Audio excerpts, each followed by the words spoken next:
Hey YouTube, just a quick video. This is the Warm Weather Solutions Model 200. So that's, I believe it's got 200 feet of stainless steel coil in it. This is just a quick video. I want to make a longer one, but for people that are interested in this unit, and I'll tell you, Jason, the guy that runs the place, he's been spectacular, but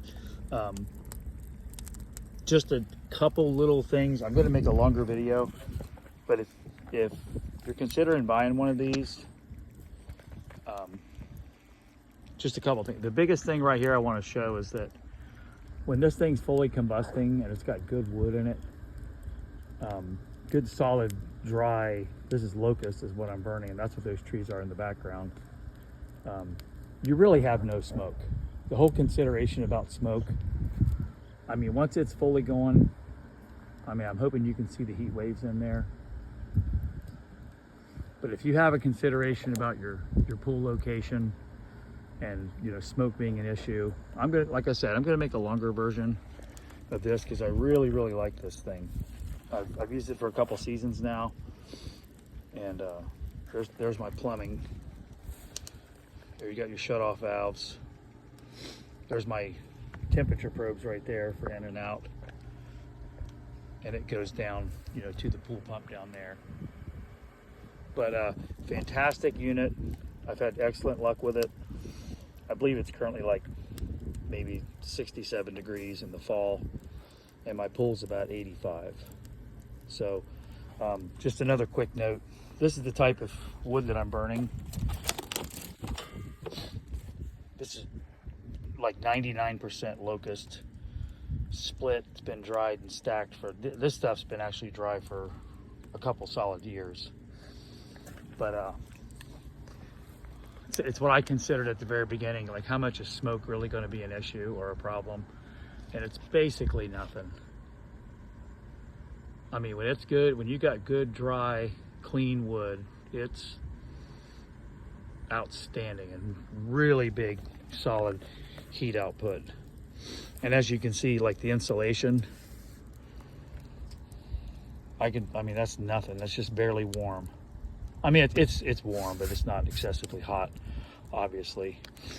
But you look inside the firebox, I mean, I got it loaded good. I'm gonna get all the way down here. Whew, I can barely get close. It's so hot coming out of there. But there's your water lines. Got a little creosote on them, and that's fine. You're gonna get that. I'll do a separate video about how to get rid of that, an easy way of doing it. But really nice unit. Now you do get a little condensation, and like right here, you'll notice there's rust. I don't worry about that because at the end of the season, I scrape all that off and repaint it. And that rust is actually coming from the condensation that happens on the water lines. When they're crystal clean, like super clean, and the water kind of runs out there and it causes it to rust a little bit. I don't even sweat it. But again, just a quick video. I kind of did it for my buddy Jason that sold me this at warmwatersolutions.com. They're based out of Las Vegas. But really enjoy this unit. It's easy to work with. There's no electricity in it. You're just using your actual pool pump to run the water through the heat exchanger. I guess since it's going to be a 5-minute video, the last thing to notice is that what you really want to heat this thing is fire going up onto those pipes. You know, a huge hot bed of coals is helpful, but there's nothing better than filling that thing up and getting the fire really up in the coil.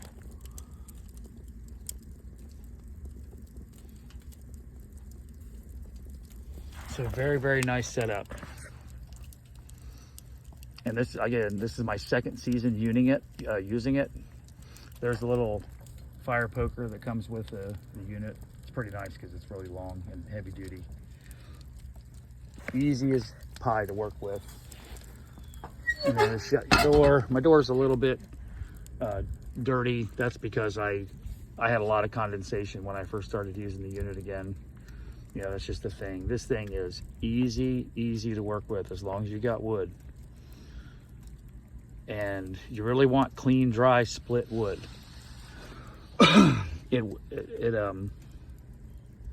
When you're trying to heat the water up, when you're actively trying to, you know, raise the temperature, you're generally looking at, you know, every hour about, you know, loading this box up.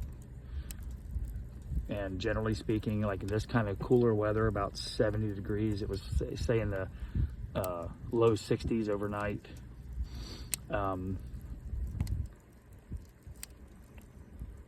You're going to gain, you know, roughly between a half a degree and a full degree per hour, which sounds, you know, that sounds disheartening to some level. It's like, wow, you think it would do better than that, but you're heating a whole lot of water.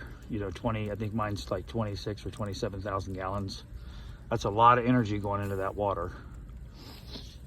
And by the time it warms up in the fall here, today, I mean, the sun will be out. It's like crystal clear skies. The water's going to be in the mid 80s easily.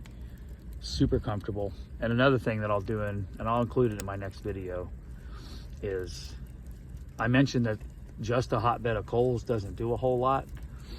It helps, but it's not nearly as good as that fire really getting up in those pipes.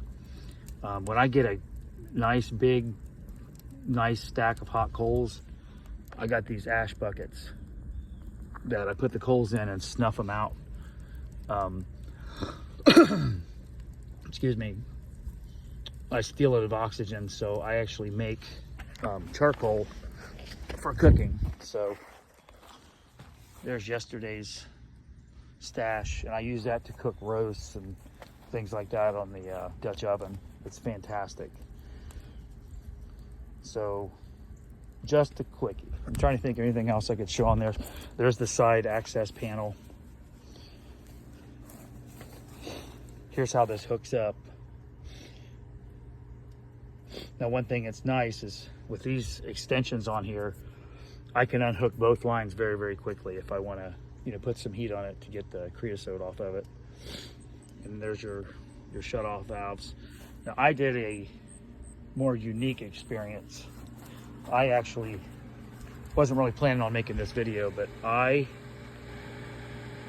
put the bypass down there at the pump so I can kind of control it when I'm down here by the pool. Just ran the lines underground slightly. I actually used a small stump grinder to do it. Just dig under, they come across and then in. It doesn't matter which side you feed in or out. Doesn't really matter at all. And I can control it slightly here if I want to shut down the flow just a little bit. You got to be careful. I mean, you got to be very careful, because if you shut the water off, this thing will overheat. And if it overheats, and I have had it happen once, and it wasn't the firebox's fault. What was it that happened? Something happened. I'm trying to think what it was, but basically the pump wasn't pumping water. That's right, the pump got a big gush of air in it.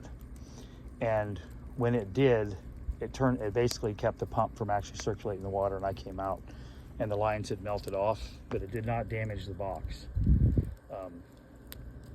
Like I said, and the fact that they melted off, I only had to replace from here to here and here to here. That was it. And I already have extra ones available if that were to happen.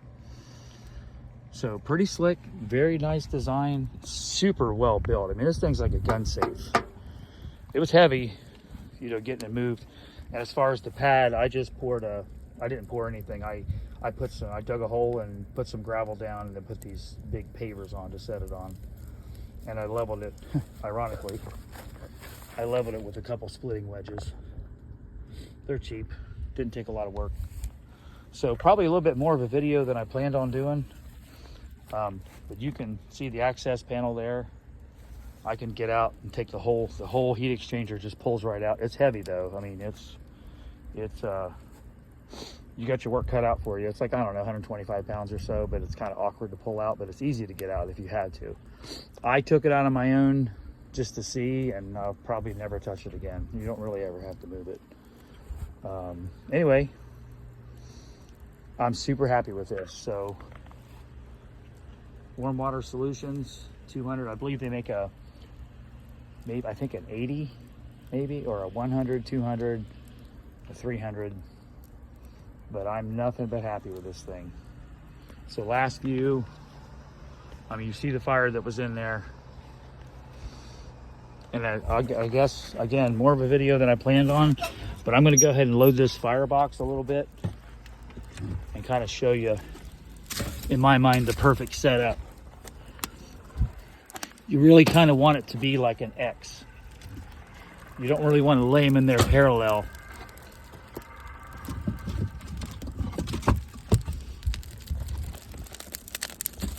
Yeah, get them crossed like that. That way those flames get up in the water lines.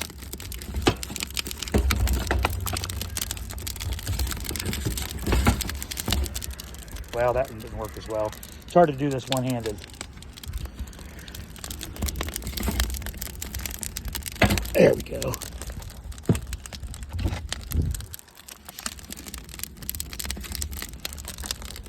So yeah, if you lay them in there, I guess, parallel with each other, you just don't get that flame really shooting up into the water lines. All right, so there you go. And I'll post a better video someday further.